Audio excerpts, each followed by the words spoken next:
नमस्कार दोस्तों, आज हम आपको पूर्णिमा व्रत में सुनी जाने वाली कथा कहानी सुनाने जा रहे हैं, जिसे सुनने से लक्ष्मी माता के साथ साथ विष्णु भगवान की विशेष कृपा प्राप्त होती है। तो चलिए कथा शुरू करते हैं। प्रेम से बोली लक्ष्मी नारायण जी की जय। एक समय की बात है, एक ब्राह्मणी थी। वह पूर्णिमा का व्रत पूजन किया करती थी। उसका प्रतिदिन का नियम था कि जो कोई भी उसके दरवाजे पे आता तो उसे वह खाली हाथ नहीं जाने देती। वह किसी को कुछ न कुछ जरूर देती। जो आटा मांगता उसे आटा दे देती, जो अन्न मांगता उसे अन्न दे देती।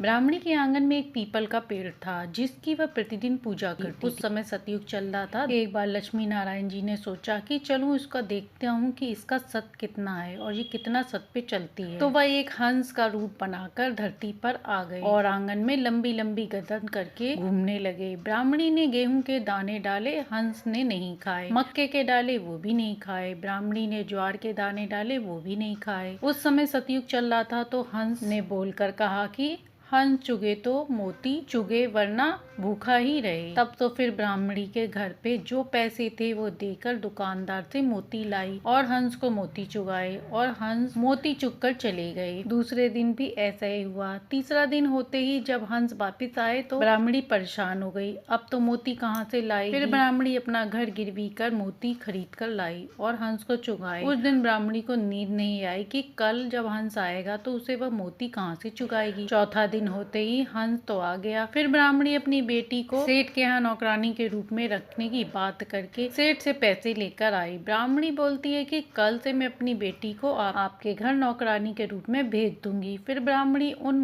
पैसों से मोती लेकर आई और हंस को चुगाए। तो ब्राह्मणी सोचती है कि कैसे मैं अपनी बेटी को नौकरानी के रूप में सेठ के घर भेज दूं, लोग क्या सोचेंगे, हमने अपनी बेटी को नौकरानी बना दिया। तो ब्राह्मणी बोलती है कि हम लोग सवेरा होने से पहले यहाँ से चल देते हैं, अपनी बेटी को नौकरानी नहीं बनना पड़ेगा। वो लोग अंधेरे में ही निकलने लगे। उस समय पीपल परमेश्वर तो झड़ने लगे और नीचे गिरे सारे पत्ते बेशकीमती मोती बन गए। तब ब्राह्मण ने कहा कि मेरे पैरों में तो कुछ चुभ रहा है, जरा दीपक तो लाना, देखते हैं क्या चुभ रहा है। फिर तो वो क्या देखते हैं कि आंगन में मोती ही मोती बिखरे पड़े हैं। ब्राह्मणी ने सारे मोती समेट कर अपने पास रख लिए और बोली कि बस सुबह होते ही थोड़े मोती देकर सेठ जी के पैसे चुका देती हूँ। वो सेठ जी को बोलती है कि आपका ब्याज समेत उस उधार चुका देती है। लक्ष्मी नारायण जी की कृपा से ब्राह्मणी का सब दारिद्र्य दूर हो गया और उसके घर सब आनंद हुआ। सेठ की लड़की ने उन बेशकीमती मोतियों की माला बनाकर पहन ली।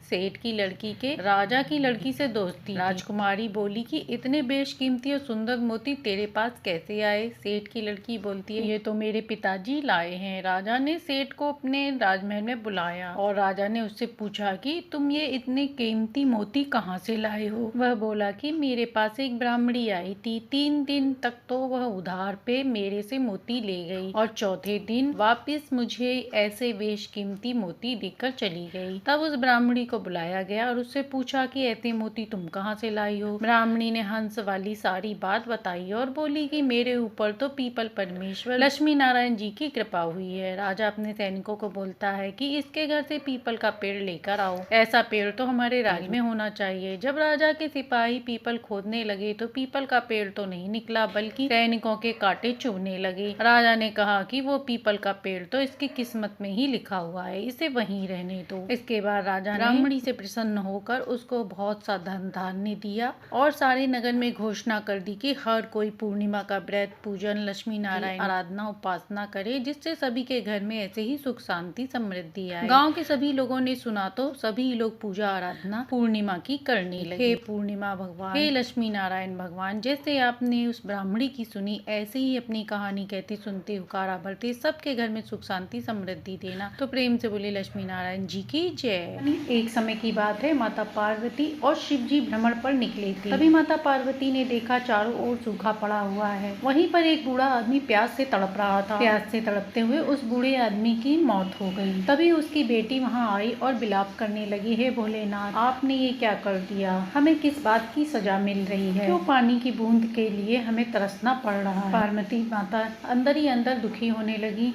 और शिव जी और पार्वती जी दोनों आगे बढ़ती है। थोड़ी दूर पर उन्होंने एक किसान को हल जोतते देखा। पार्वती माता ने कहा, हे प्रभु, इस गर्मी में जहाँ पीने को पानी नहीं मिल रहा, वहाँ वह किसान इस कड़ी गर्मी में इतनी मेहनत कर रहा है। शिव जी ने कहा, हे देवी, इसके पीछे एक तात्पर्य है। वह कार्य इसलिए कर रहा है कि खेत जोतने की आदत उससे छूट न जाए। इसके बाद माता पार्वती को उस पर दया आ गई और उन्होंने उसकी मदद करने की सोची। तब शिव जी ने कहा, नहीं, अभी वह समय नहीं आया, जब समय आएगा तो हम यह कार्य कर देंगे। तब पार्वती माता ने कहा, प्रभु, आपने बहुत दिनों से अपना शंख नहीं बजाया, कहीं ऐसा ना हो आप शंख बजाना भूल जाएं। शिव जी ने कहा, ये क्या कह रही हो देवी, हम अभी अपना शंख बजा देते हैं। यह सुनकर पार्वती माता मन ही मन मुस्कुराई, क्योंकि वह अच्छे से जानती थी कि जब शिव जी का शंख बजेगा तो वर्षा होना निश्चित है। फिर उन्होंने महादेव जी से कहा और फिर शिव जी ने अपना शंख निकाला और बजाने लगे। शंख की आवाज सुनकर पृथ्वी खेल उठी, पक्षी चहचहाने लगे और बादल भी इतने खुश हुए कि छम छम बरसने लगे और पृथ्वी लोक पर जोर से बारिश होने लगी। यह देखकर सब लोग बड़े खुश हुए और महादेव और माता पार्वती के जयकारे लगाने लगे। महादेव जी भी समझ गए थे कि यह सब पार्वती माता ने जानबूझकर किया है, लेकिन इसमें उनकी दया भावना छिपी हुई थी, इसलिए उन्होंने माता पार्वती से कुछ नहीं कहा और यह देखकर मुस्कुराने लगे। तो ये थी पूर्णिमा पे सुनी जाने वाली संपूर्ण कहानी। कहानी अच्छी लगी हो तो लाइक एंड सब्सक्राइब करें।